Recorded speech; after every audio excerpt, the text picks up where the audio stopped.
Les amis, bonjour à tous, j'espère que vous allez bien et que tout se passe pour le mieux pour vous. Alors on se retrouve aujourd'hui pour le débrief de...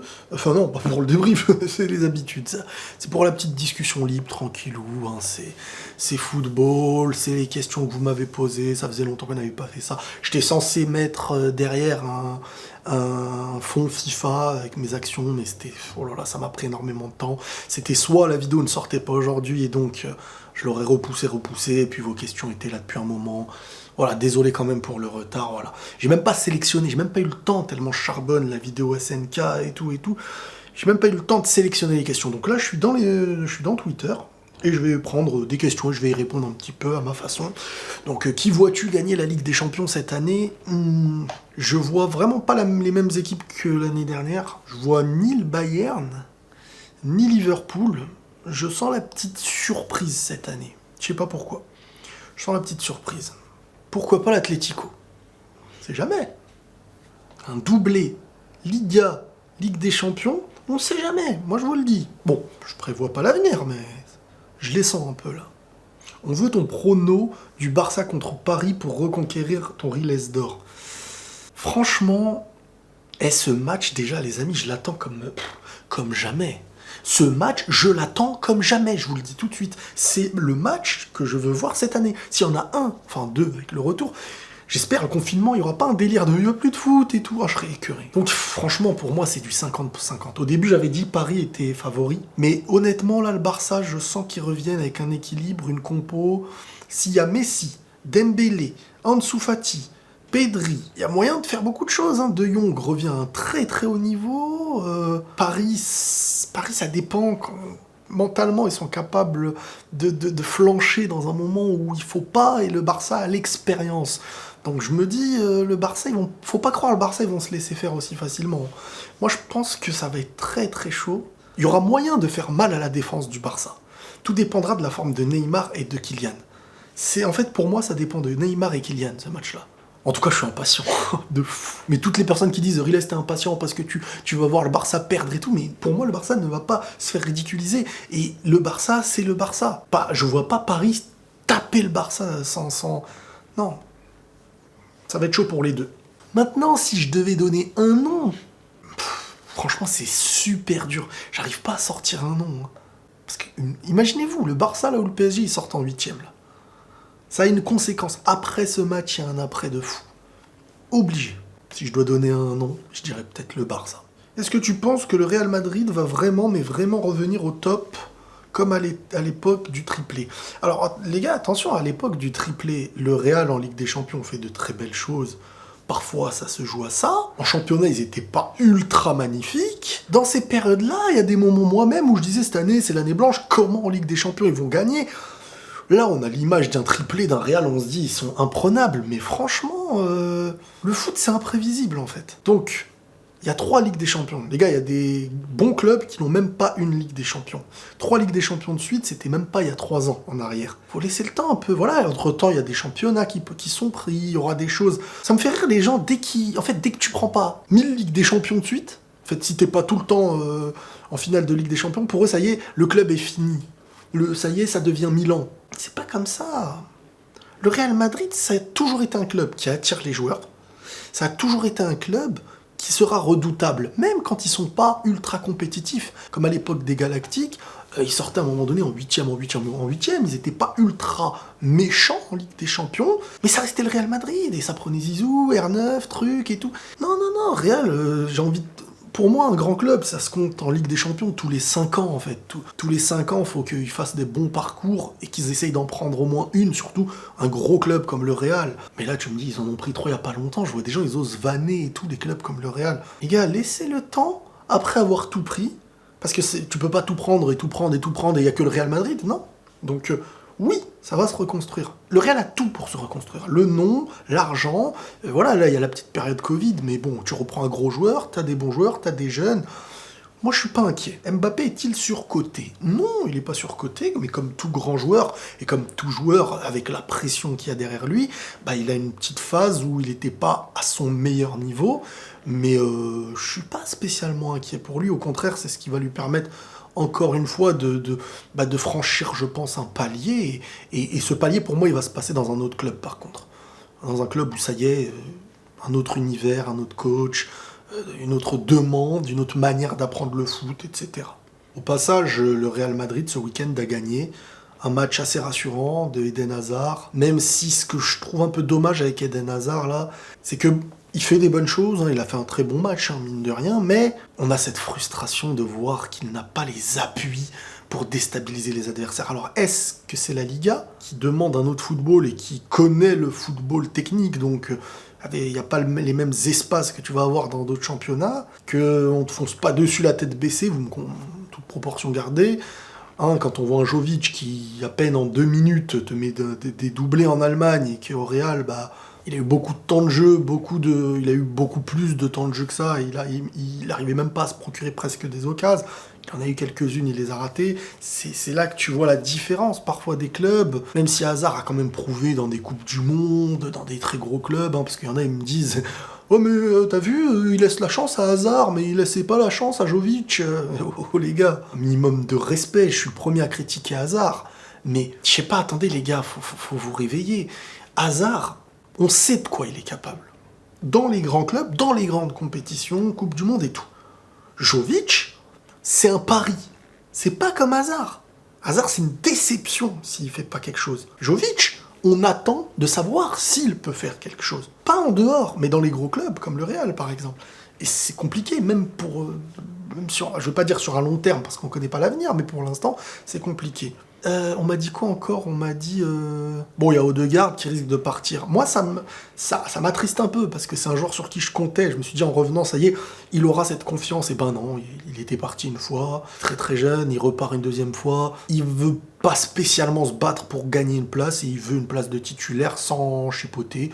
Je sais pas, une demi-saison, tu t'en vas. Pour moi, c'est pas un joueur à qui on a manqué de respect. C'est une demi-saison, frérot. Tu viens de revenir. T'as Modric devant toi, t'as Kroos, t'as truc, il y a Valverde, il y a machin. Je sais pas. Moi, je trouve que ça montre aussi une certaine mentalité de ne pas se battre en tant que remplaçant Allez, au moins 1 an après, tu te dis, bon, on verra, mais demi-saison, tac, mercato d'hiver, il part. Bon, tu veux vraiment que le Real fasse Mbappé ? Haaland semble se rapprocher du Barça avec la relation qu'a son agent avec Laporta. Mais le Barça, déjà, comment ils vont l'acheter ? Ça prend le bus pour aller au match pour l'instant, donc ça va être compliqué, je pense, Haaland. Et puis, est-ce qu'il a réellement envie ? Parce que oui, il y a une entente entre les agents, mais bon, il doit y avoir beaucoup de clubs. Haaland, on l'envoie à Liverpool, on l'envoie au Real, on l'envoie au Barça. Je pense que c'est compliqué, mais même le profil de Haaland, pour moi, c'est pas un profil Barça qui va se reconstruire, c'est-à-dire des jeunes balles au pied, Ansu Fati, Pedri, Riqui Puig, je sais pas. Pour moi, Haaland, c'est puissant, c'est un style de balle en avant rapidement, c'est pas on fait tourner le ballon et on fait la passe au dernier moment, la bonne passe qu'il faut. Pour moi, Haaland, c'est pas un attaquant pour le Barça. Hein. Moi, je trouve qu'Haaland, il est beaucoup mieux fait pour le Real, ou du Liverpool, etc. Le Barça, profil d'un attaquant du Barça, c'est spécifique, hein, normalement. Alors après, on verra comment va se reconstruire le Barça. Je pense que le Real peut battre l'Atalanta en Ligue des Champions. Le Real peut battre n'importe qui sur un match. Le problème, c'est que là, le Real, tout dépendra de sa forme. C'est la street, le Real, en fait. Capable du meilleur comme du pire. Donc, personnellement, moi, j'espère qu'ils vont nous montrer un visage honorable, un visage sérieux, parce que là, tu te fais sortir par l'Atalanta. Et l'Atalanta, en plus, c'est des équipes, quand tu... En fait, ils exploitent l'agressivité. Et quand le Real, c'est une équipe qui prend des risques, parfois, et laisse beaucoup d'espace, et qui, parfois, quand elle est menée au score, fait un peu nimp, et est capable de se manger 1, 2, 3 buts. On les a déjà vus contre Manchester City, on les a déjà vus contre le PSG en une mi-temps, ils font n'importe quoi. Ça va très très vite. Donc le Real, faut faire attention. Que penses-tu du niveau du PSG, de comment il est géré et du potentiel que peut acquérir au cours des prochaines années ? Moi, Paris, en fait, ce qui est vraiment relou, c'est pour ça que moi, si j'étais un joueur, j'aurais du mal d'aller au PSG. Bon, il y a l'argent, il y a tout, mais le championnat, il est pas ultra... Paris est au-dessus, tellement au-dessus qu'il pourrait jouer avec l'équipe B et gagner, pour moi, la Ligue 1. Alors, cette année, bon, il y a eu le Covid, il y a eu... Ça défavorise les plus grands joueurs de championnat, pour moi, les plus grandes équipes de championnat, le Covid, l'enchaînement des matchs, donc en fatiguant les plus forts, forcément les plus faibles peuvent exploiter un peu mieux le championnat, mais sur une saison normale, Paris, tu leur mets l'équipe B, ils tartinent la Ligue 1, et donc Ça, c'est un problème en soi pour moi. Qui d'autre que le PSG, tu te dis, ouah, cette année, c'est serré. Cette année, tu te dis, la Ligue 1, c'est entre qui et qui et qui. Non. Là, tu regardes la Liga, il y a l'Atlético, un très haut niveau, ils font honneur à la Liga, il y a le Barça, il y a le Real, et en dessous, il y a quand même des équipes qui viennent pousser, déranger, tu sais qu'ils vont pas le prendre, la Liga, mais ils vont... T'as Séville, et puis après, t'as toujours des équipes assez gênantes, comme t'as la Real Sociedad, t'as beaucoup d'équipes qui te perturbent. Bon, la PL, n'en parlons pas, hein, Manchester United, Manchester City, Liverpool, Tottenham, Chelsea, au niveau du championnat, je sais pas si on va dire que c'est le plus fort, parce que il faut... Bon, t'as quand même Liverpool qui prend la scène il y a pas longtemps, mais c'est celui qui est le plus dur à gagner, je dirais, parce que chaque week-end t'as des gros matchs. Mais ça, par contre, en tant que joueur, ça doit te motiver, il est vivant ton truc, tu vois. Alors qu'en Ligue 1, tu sais que tu t'amuses, donc à un moment donné, tu prends tes aises. Même toi, tu crois que t'as un certain niveau parfois, et des fois, t'as du mal parce qu'en face, tu te retrouves face à des réactions qui sont totalement différentes. Un football totalement différent, on te rentre dedans différemment. Faut être prêt à quelque chose que tu ne vois pas tous les jours dans ton championnat. C'est ça qui, pour moi, est difficile au PSG. Donc son niveau, on le juge sur la Ligue des Champions. En Ligue des Champions, il y en a pas 30 des matchs dans l'année, donc Paris, tu rates un gros match, t'es éliminé, on dit que t'as raté ta saison. C'est ça qui est piège à Paris. Ramos pas encore prolongé, Varane qui veut partir, pour l'instant on sait pas si c'est vrai. Des jeunes qui veulent changer d'air, est-ce un signe que le groupe va mal? Surtout que collectivement c'est très moyen. De toute manière, écoutez, moi j'ai dit que ce Real Madrid doit recruter une arme offensive capable de planter. Tant que t'as pas ça, tu fais ce que tu veux. Le Real, des fois, fait un bon match, balle au pied et tout, mais tu ne tues pas, donc c'est mort. Heureusement, et puis, on va revenir sur le cas Benzema. On m'a déjà lâché quoi comme phrase? Là, je profite de la discussion libre pour parler un peu de tout. On m'a dit Benzema, parfois, on m'a dit, regarde, Riles. Mais les gars, vous êtes fous des fois, je vous promets. Hein. On m'a dit, regarde, Riles, quand Benzema ne marque pas dans 3 matchs, on continue de le garder. Par contre, Jovic, on lui laisse pas sa chance, aux 2 gardes. Eh oh. Benzema... Je vais vous prendre des exemples, je vais vous poser quelques questions. Si Messi ne marque pas pendant 3 matchs avec le Barça, est-ce que tu le retires? Ne me dites pas Benzema, c'est pas Messi et tout, je vais vous expliquer. Si Messi ne marque pas, si Mbappé, Neymar ne font pas de très bons matchs ou ne marquent pas pendant 3 matchs, est-ce que tu vas le dire, ah non, ça y est, on les sort, on met d'autres joueurs? Est-ce que si Lewandowski rate 3-4 matchs ou 4, 5, 6 matchs avec le Bayern, tu dis ça y est, on le fait plus jouer? Quand ta meilleure arme... Ton objectif, c'est de mettre ta meilleure arme sur le terrain. Si tu me dis le remplaçant de Benzema, c'est un joueur de très haut niveau qui quand il rentre, il marque, il vient gêner la concurrence, enfin gêner dans le bon sens. Mais donc, selon certains, Benzema ne met pas, imaginons, des 2-3 buts sur 3 matchs, et ben ils vont mettre Jovic titulaire comme ça, tu vois. Ça irait très très mal au Real Madrid. Je vous le dis, je vous le répète, les meilleurs joueurs du Real Madrid l'année dernière, c'était Benzema, Ramos, Courtois aussi, mais bon, Courtois c'est surtout au niveau des arrêts et tout ça. Benzema, Ramos.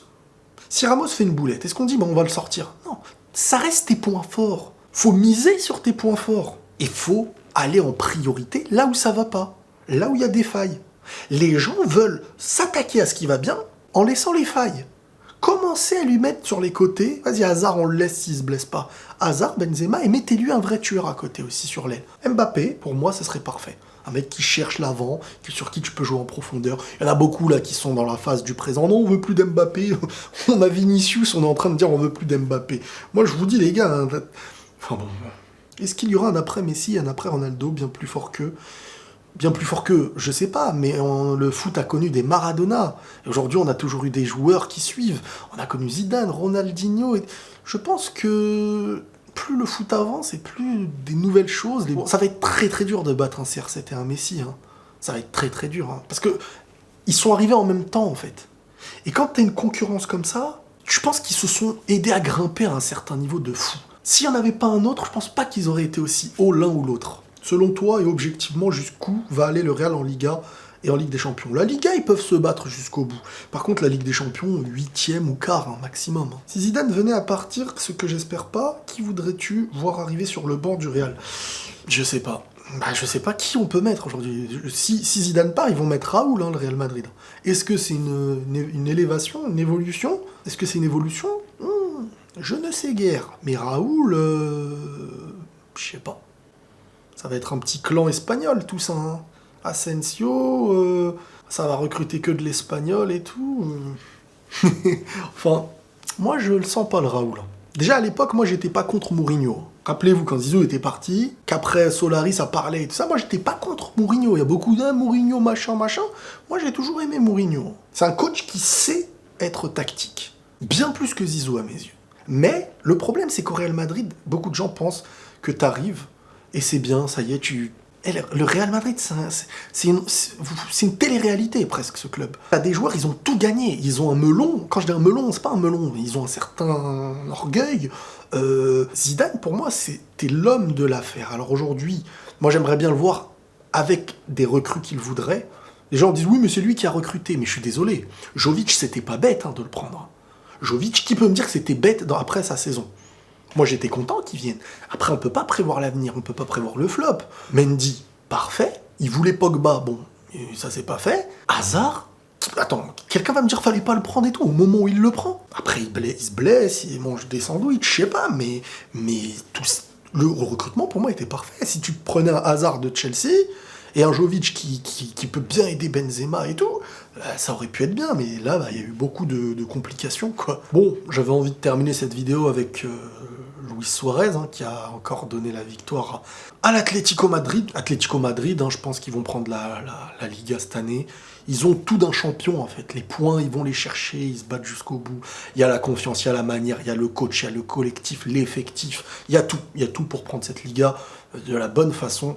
Et Suarez, moi, je me rappelle, même à l'époque, contre l'Inter et tout ça, quand le Barça il gagnait et tout, Ligue des Champions, j'ai dit, Suarez, beaucoup le critiquent, mais il reste un élément important offensivement. Il met des buts dans des moments très très difficiles. Ça reste Suarez.